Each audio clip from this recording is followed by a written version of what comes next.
welcome once again to Lard in Action for this, the third part of my cosy fireside chat with Dave Brown, game designer extraordinaire and author of O Group, the new rule set from Riser Express. Dave, we're here today to talk once again our way through O Group so we can give people an understanding of exactly how the rules work, and obviously we're going to be producing a video to back this up. But I thought this would be a good opportunity to talk about one of the things that's absolutely at the heart of the rule set, which is how you command your forces. And we're going to talk a lot about what commanders can do and the levels of command that are being represented here. But I thought before we do that, we set the framework up so we can understand how they're going to fit into this. So let's talk about the turn sequence, Dave. We know we've gone through in the first discussion, we talked about, you know, what you need. In the second video, we talked our way through. So we're absolutely about to kick off, so to speak. So talk me through the structure of the turn. Okay, the game turn is it's made up of three phases. So the first is the command phase. It's in this phase that players will determine the availability of their orders. As we'll come on to discuss, that can be HQ and company orders. And we decide who has the initiative for that turn. The player with the initiative can decide to take their phase first, and obviously the opponent reacts, or actually he can pass and give it to the opponent. So there's a choice there in that particular phase. Then we move on to the combat phases. The offensive combat phase is taken by the player who's going first, normally with the initiative. And the defensive combat phase is the phase taken by the person who failed to win the initiative. So basically they work in the fact that the player with won the combat phase and the offensive phase will carry out all his actions first, and the opponent reacts. And then the phase is simply reset. And then the defender can carry out his actions and the opponent can react to that. And then finally, last but not least, is the regroup phase. And this permits players to issue some limited orders to units that didn't receive any actions or orders during the turn. So whilst you might have been concentrating perhaps all your effort with B company over on the right, the regroup phase allows you to give some orders to perhaps over to A company to ensure that a couple of units can move or can rally in that phase. And that is pretty much the game turn done. Okay, so very straightforward and very easy from my experience of playing it with you too. To memorize, you know, it's the type of thing you're doing pretty automatically once you've played, you know, even just the first turn, really. So let's talk about commanders, because I think one of the things that's different about O Group is that you're representing two levels of command, aren't you, in the rules? So tell us how that works. Yeah, so the two levels are basically a player will have his battalion HQ and he will have company commanders. Now, the battalion HQ, as we'll cover in a moment, has its own set of orders, etc. But it's basically responsible for banking its own orders, called HQ orders, and it's responsible for attempting to win the initiative for that turn. And players will probably not be surprised to note that there are two types of battalion HQ based on their ability. So you can have first-rate battalions, which will be your better commanded, more switched on battalions. And then you can have second-rate battalions, which oddly enough are not quite as switched on. The difference between the two types of battalions in ability to perhaps request artillery, bring on reserves, and win the initiative can be quite pronounced, and that will certainly come out when we have our video playthrough. Okay, yeah, because I think you know, you're doing an early war Eastern Front game, so that's the great Yeah. opportunity to show the difference between sort of 1941 Soviets and 1941 Germans, who, you know, Yeah. the latter being pretty much at the top of their game, aren't they?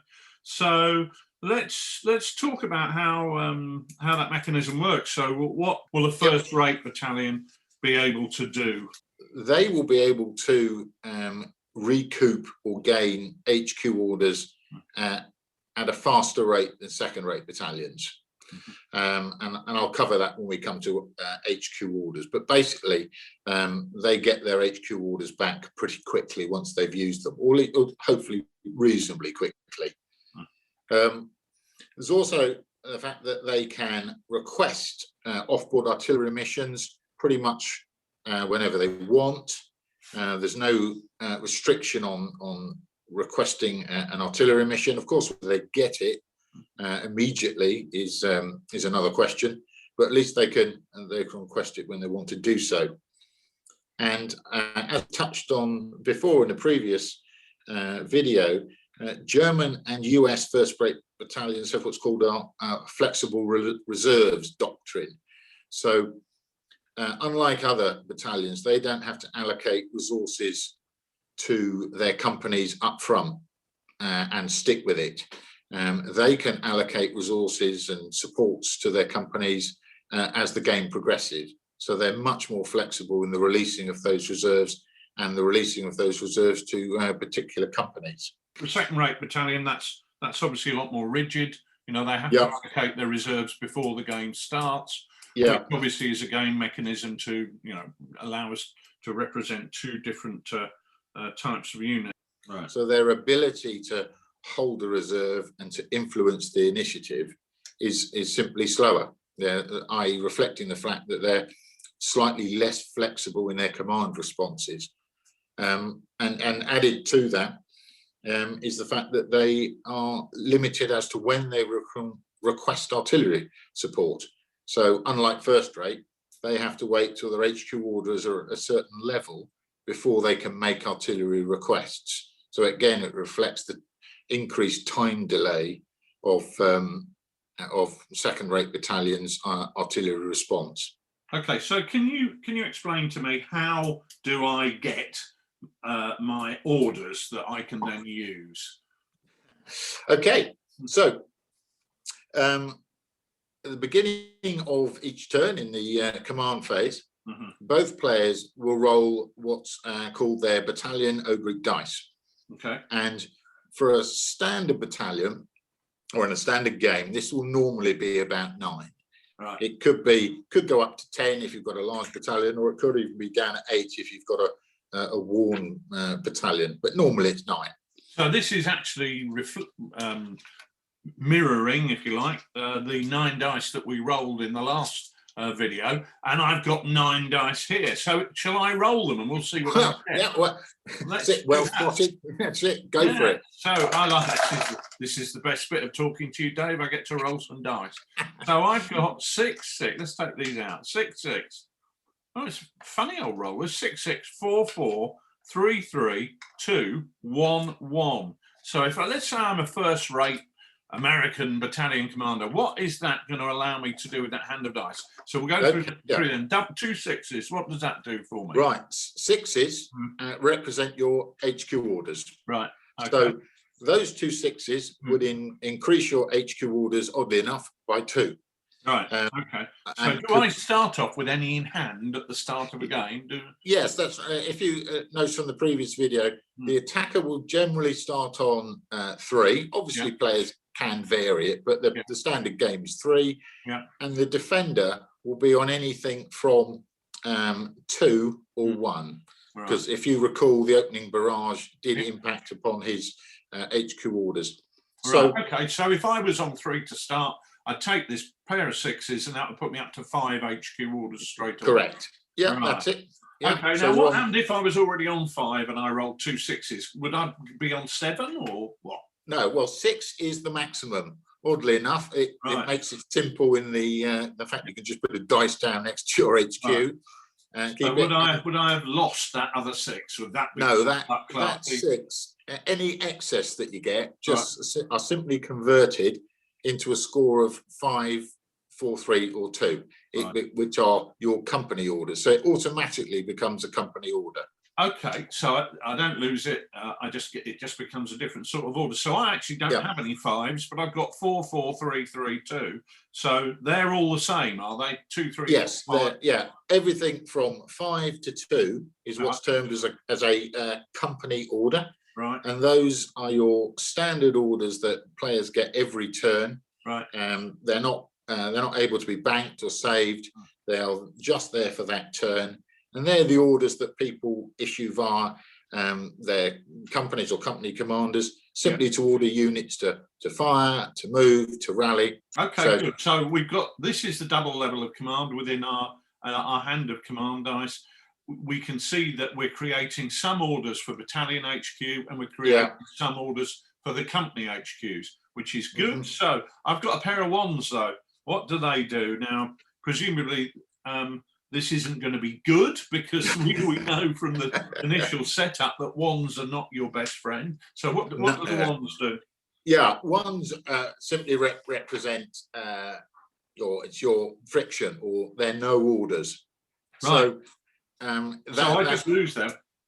Yeah, you lose them. And to make matters slightly worse, if you manage to roll 3 or more, you will also have what's called a hesitant company. Yeah. So if you'd have rolled, let's say, a treble 1 in that hand, the player would then choose at random. One of their companies would then be what's termed as hesitant, which means it would only be able to receive a very limited number of orders or order types for that turn. Right. So it would basically mean you could see it as there's temporary confusion with the company HQ, perhaps the company commander's being caught up in the action, or is simply unsure as to what to do next. So it just represents one of those situations in warfare where you can't get your troops to do exactly what you want every turn. Yeah. Okay, so we've got friction in there. So I've got my dice again. I'm going to roll it again because I think I know exactly what's going to happen. So I've actually got 6, 6, 6, 5, 5, 4, 3, 2, 1. So that would be quite a good hand because I've got 3 to my company commander. To my battalion commander, and I've got 5 to I've got 5 orders for my company commanders, and I've just lost 1, 1. So that's a nice simple system that at the start of each turn, what happens? Do I roll this set of dice and you roll a set of dice? Both players roll their respective battalion O group dice, and then they allocate the orders accordingly. So what you'll probably have is, as we normally have, a D6 to represent the HQ orders next to our battalion. Yeah. And we just adjust that up or down depending on whether they're gained or lost. And then we have just a stack of order markers with the player, which represents his company orders. And then he can issue those as he sees fit in each phase. How do these dice impact on initiative? Okay, so initiative is decided each turn by a 2d6 roll. Right. And the highest score will gain the initiative, so they can choose to go first or second. So I've rolled 5, and I'll roll 2d6 for you, and you've rolled 7. So you go first, do you? Here's the big however. Right. Added to that score is your current HQ order total. Right. So if you've your battalion HQ has 5, 6 or whatever stored in the bank, that means that represents a switched on battalion HQ with a good grip of management of the battlefield. They're in good liaison with their company commanders, so they're quite likely to win the initiative. Of course, if you've used your HQ orders during the last turn and you are perhaps down at 0, 1 or 2, then you are far less likely to win the initiative. So each turn, the player is presented with a slightly more strategic command decision as to, do I use my bank of orders to get my troops moving, to bring in artillery, to all the stuff I want to do? Or do I save them and keep a good grip of the battlefield in order to win the initiative next turn? So the more wrapped up you are as the battalion commander in Correct. on the phone, getting people to try and give you artillery support, saying, where are my reserves? And, let's get those tanks up now. You're busy doing that, and potentially, you're maybe taking your eye off the ball in other areas. Whereas if you're not doing that and just focusing on the reports that are coming in from your company commanders, you're more in control of the battle because you're not running around doing all the other stuff. Yes, that's basically if you can see, I think we've all had bosses in any kind of environment where they've been continually ringing you up on the phone or calling you up on the radio, demanding to know what's happening, whether you've got going yet, is it all on time, etc. So that's what the use of HQ orders represents. It can be basically two things. Is the battalion commander starting to micromanage the battle because he feels he has to? Or has he seen an opportunity perhaps where we can win the battle or achieve a significant breakthrough by becoming directly involved? So you might have had a good hand of orders, company orders, but just with the addition of perhaps 2, 3 or 4 extra from the HQ, that can push your troops to carry out a little bit extra, get to the point or the phase line where you want to get them to. But it's a balancing act. Because the more you use, the less likely you'll win the initiative next turn. Yeah. Okay. Yeah, that's exactly the point I was just going to say. So it is. You've got choices that you have to make. Do you start interfering with the battle because you want to add extra impetus at the key point, or do you stand back and just leave it to your company commanders? Because that then allows you to take more of a measured overview, which means you're more likely to be winning the initiative. So I can see that there are choices there, but I guess there comes a point in the battle where the battalion commander decides that, right, now is the moment, now I get involved and just push the ball over the line. Yes, that's right. I mean, normally it'll be at a time where, if you've been able to say, bank, let's say 6 HQ orders, when the moment arrives, having an extra 6 orders in your hand to be able to get to that phase line or get to that objective can be crucial. So yes, it's about how you save them or how you use them. Okay, so let's move on now, and I'm possibly careering all over the place like a supermarket trolley with a wonky wheel, but you'll have to excuse me on this. But tell me about the company commander's orders now. What can I do with them when I've got, well, let's say I've rolled my dice and I've got 5 of them. What can I do with them?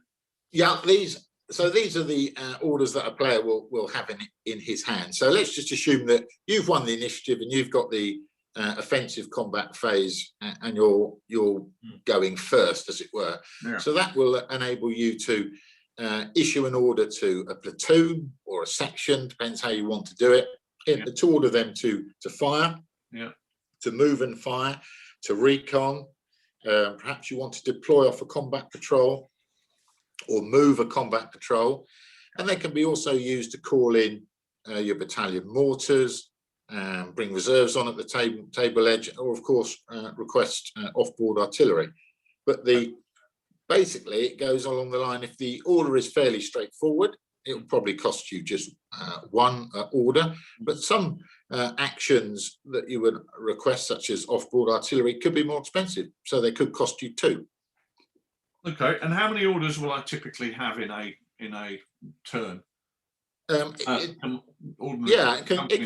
can obviously vary, but normally players have got a handful of anything from, say, 7 or 8 is generally about the number they will have. And of course, they'll need to balance the issuing of those orders between their phase, when they want to get their units to do stuff, to impact upon the enemy, to lay down fire. But he'll also need to consider, when it's his opponent's phase, if he wants to react, he's going to need some orders in hand to react to. Yeah.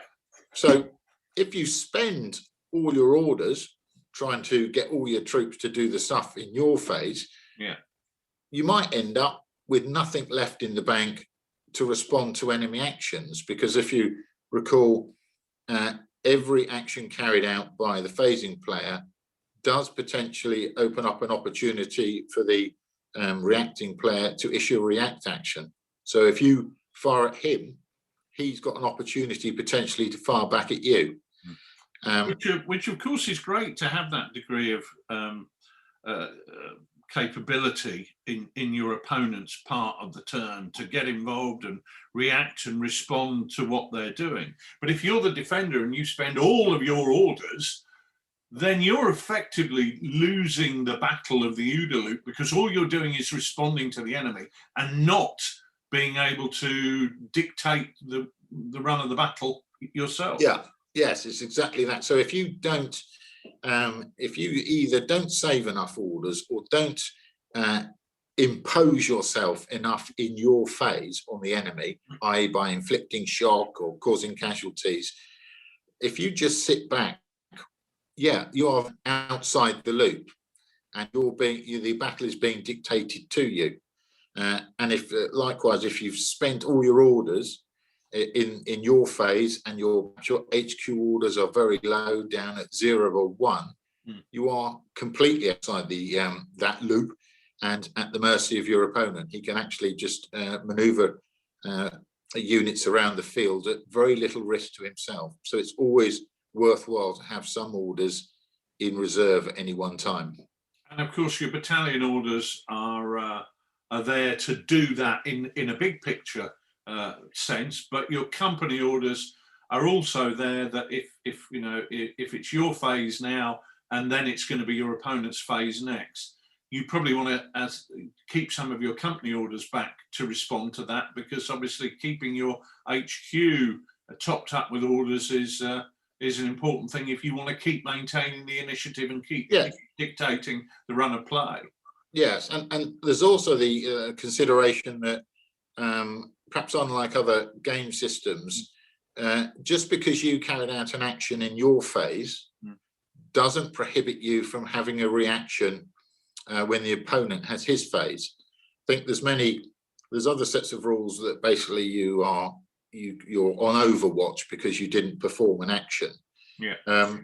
Well, in this, you can perform an action in your phase and you're potentially on Overwatch for your opponent's phase.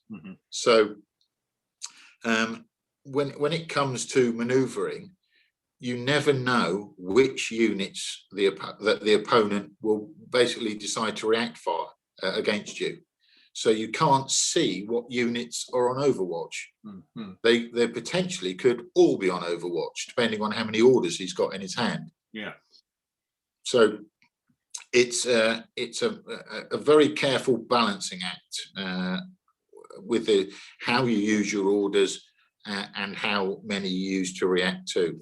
Okay, so it's not so much I go, you go, as I go and who goes depends on whoever wants to go and how much of their initiative they want to spend at that point in the game, which means it's a very fluid turn structure. Yeah, because if you can imagine it might be the situation where if you're being, let's just say you're being attacked by tanks this turn and maybe in the following phase, perhaps you're only reacting to trying to knock out those tanks as quickly as possible. And that's what you're reacting to. Yeah. And you won't get the situations where a player will know or be able to guarantee what units can shoot at him because he can see the markers on the board. Yeah. He'll just have to take the risk. Okay, so there's a real ebb and flow in terms of deciding when to push and when to pull. You've got to make those right decisions in terms of utilizing the orders that you've got that have come as a result of your command dice rolls, and Yeah. obviously, making that decision with the battalion HQ as well, keeping that reserve pool of dice. There's times when not to use that, but equally there are times when it's very definitely the right thing to do to use it, especially if it's allowing you to, achieve one of your phase line objectives, and therefore then crack on with the next phase of your plan. Okay, so talk to me about orders, because you've got specific order types within the rules, haven't you, that the commanders can issue? Yeah, one of the sort of, call it inverted commas, special orders. There is a company command order available to your, oddly enough, company commander. And each company commander you own gets one company commander order per turn. And he's got a command choice of how to use this kind of order. You can either choose to assist the battalion HQ by attempting to increase HQ orders. I mean, that's not guaranteed, but you could be seeing that as he's updating battalion HQ with a sit rep or updating them with intelligence, so therefore improving the battalion commander's overall picture. Or he can use his order to get his troops to take a second action in the same phase. So just to put that very crudely, that is basically, to use the kind of a tiger tank example, you can use that order to order, you can order the tiger tank to, let's say, move and fire with a normal order. And then you can use your company commander order to get it to go again, so it can act twice in one phase. Now that can be extremely powerful, but it also comes at a potentially high increased order cost, because there's a dice roll associated with that. And if you roll low, that could cost you a large number of extra orders. But again, it's a case, as with the battalion HQ orders, it's a case of applying your command at the key points, isn't it? It's about deciding where to intervene. So you're replicating that at company level as well as at battalion HQ level. Yeah, and then the final kind of special action, if you like, is to be able to prevent what's termed as a platoon rout test. So if any of your platoons have taken serious casualties, they will be required to take a rout test and could disperse, which will obviously impact upon not only your command and control, but also the number of troops you've actually got available. So the company command order can be used to prevent that test. So, this is the company commander having to make decisions about whether he's using his influence up the chain to assist the battalion commander, down the chain to push his men into achieving that little bit extra, which is that second activation, or to intervene to keep their morale together. So it's choices to be made in different areas. And it can be quite critical, because if you've already used that order to say try and increase HQ orders, it's then not available for the rest of the turn. So if any other situation suddenly appears or arises and you've used it, well, that's tough, it's gone. So it's quite important as to how that is used. Yeah, so I can see that there are command questions being asked at every level here. Actions, Dave, Action Man, one of my favourite toys that I had when I was a kid. But this is a game that doesn't have Action Man in it, but it does have actions. And I've got the printer's proof of the book, which looks lovely. That does look very nice. Great, until you realise none of the pages are attached and they'll fall out. But I am managing to flick through this, and I'm looking at actions: fire and move, deploy, rally, reconnaissance, mortars, the company commander, which we've just touched on, I think, artillery, consolidate, react fire, reserves, rearguard. Lots of order options that you can issue these very specific orders. Now, talk me through what that's all about. Right, so these are the list of actions that you can order your units to undertake. So with your handful of orders, Yeah. you'll simply say, all right, I'm placing one order with, let's just say, a platoon, Yeah. and I'll issue a fire and move action to a platoon. That costs just the one order, and then they can either fire and then move, or move and then fire, Right. or whatever they want. They can close assault or take a rapid move, etc. So the player is basically placing the order marker next to the unit it intends to take the action with, and just declares what he's doing. So he could be deploying from a combat patrol, or if a unit has taken particularly heavy casualties or is carrying shock, you can just say, well, I'm going to be rallying shock off this unit. Right. Okay. And part of the token set we have are order tokens, which when you rolled your dice and determined how many orders you get, because in some situations that's indicated purely by the number of orders generated by the dice, but in other situations, if you've got the initiative and you take the initiative, you can get additional orders as well. But whatever the number of orders is, you get that number of order tokens. So it's easy to manage how you spend them. You've very much got that physical representation of the amount of command influence you can have in that turn, and you can place them on the table as you use those. And some orders are more expensive than others. So, for example, if you're if you're a company commander trying to call in battalion mortars, that's going to cost you a couple of orders, because it's probably a lot more effort than saying 18 platoon move over to that wood. Yes.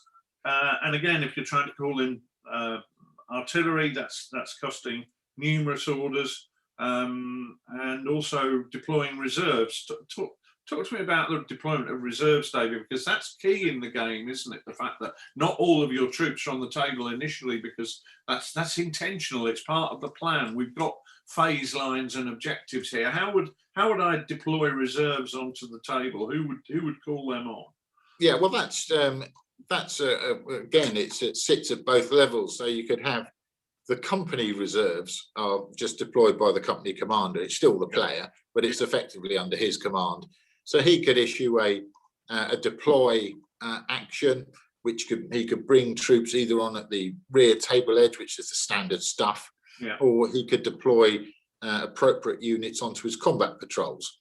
Or he could even deploy new combat patrols, as long as he doesn't exceed his limit. Okay. So there's a number of options there for him. Whereas at battalion level, of course, the battalion commander can use consolidation, which we've discussed before, bringing on perhaps a reserve company or reserve corps of panzers, or even throw them in again at the board edge, where there's the reserves action allows you to bring on 2 platoons who can drive quickly into the action and deploy. But it depends on the situation you have, and obviously the troop types. With tanks, they are generally arriving on the board edge, although there is an option under consolidation to move up to a phase line, as long as there's a road connection to that objective. Okay, so when you're setting your phase lines, it's a good idea to have your phased objective on a road, because that allows you to deploy your armor onto that rather more rapidly than if you're traveling cross country. Yes. Yeah, exactly. That's interesting. But if you want to consolidate, I've noticed in the rules on an objective, it's going to cost you 1 order. But if it's on any other position, it's going to cost you 2 orders, and that's something that we were talking about in the last video in terms of the importance of consolidation. If a company have pushed up and captured that Russian village that you set as a phase line objective, and you now want to deploy C company, you can use 1 order, and that will allow you to bring up their company headquarters and a couple of combat patrols. And you can place them on the table, and obviously those combat patrols are really going to be representing where the platoons as part of that C company are going to be deploying onto the table as they move forward. So it's a really important use of an order to be able to do that. And the fact that making your phase lines achievable means that Yes. you're a lot more able to do that effectively and rapidly. Yeah, well, exactly. As players will probably appreciate, the battle situation can change quite quickly and quite markedly. So occasionally, you're just not going to be able to consolidate on your planned objectives, and you're going to have to adjust the plan and change a consolidation point or a deployment point during the course of the game. Right. But then that costs you more orders to do that, and therefore in that turn, you're going to have more limited options. You may not be able to bring in the artillery first to perhaps prep the way or push tanks forward to protect your consolidation, because you simply haven't got the orders to do that now.